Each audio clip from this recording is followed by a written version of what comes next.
Now the South African coach looks like he's on his way to Egypt. Roger de Sá is set to join Carlos Queiroz at the helm of the country's national side, the Pharaohs. Now, it's considered one of the big jobs in African football. Now, de Sá joins us now via Zoom from Cape Town.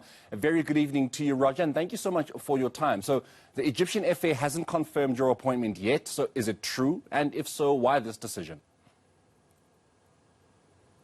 Look, it's a pretty obvious decision, to be honest. I got contacted about a week ago by Carlos, and we had a long chat about it. And yeah, I'm flying out Monday, and we'll probably get stuck in straight away, and obviously get, play Libya. I think it's on the 6th of October. So yeah, I'm on my way.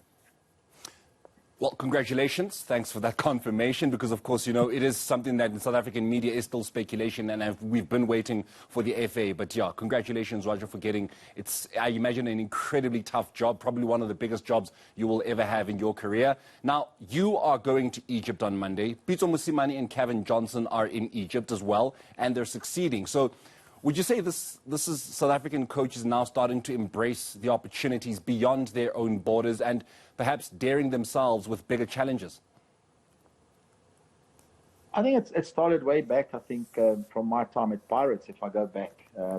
I think the interest started there. There was a lot of talk about somebody going up there. I was approached a few times. I think Eric Tinkler was also tapped a few times. So I think that's probably the beginning of it. And then, of course, with Pitso going and Sundowns winning the championship, I think that sort of got the ball rolling eventually. And now, who knows? You might get a few more. Is this the beginning of your national team coaching journey? Do you want to one day see yourself perhaps being the head coach of Egypt, being the head coach of Zambia, being the head coach of Bafana? I don't really try and do those predictions and dream that far ahead. I'm pretty much, sort of match by match, year by year, season by season, and so on, because I think, sport is so different, so complicated. But yeah, look, it's not something that I would turn away from. But for me right now, it's just a job at hand. Get up there, help Carlos qualify the Egyptians to the World Cup and do well in the Cup of Nations and Arab Cup and see where it goes from there. But, I don't think further than that. All right. So, of course, as a coach, you always have to be looking at what the national team is doing when you're either coaching Orlando Pirates or Bidvest Wits. But now you need to focus on the national team because they could just be your opponents. Talk to us about Bafana. What do you make of the new era under Hugo Broos? They've won against Ghana, essentially, costing Charles Akono his job at Ghana in these World Cup qualifiers. They've taken control of their own destiny to make it to Qatar. What chances do you give them? I think they've got a pretty good chance. Look, it's a young team. There's no doubt about it. It's a coach, I think, full of ambition.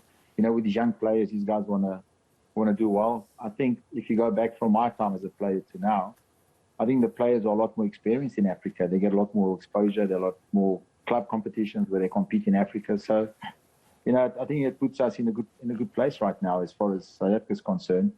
And I think the coach has got experience in Africa. And the guys are ambitious. There's a lot of young players. And I think he's got the quality too. I think if he can turn back to a couple more experienced players, I think he'll do well.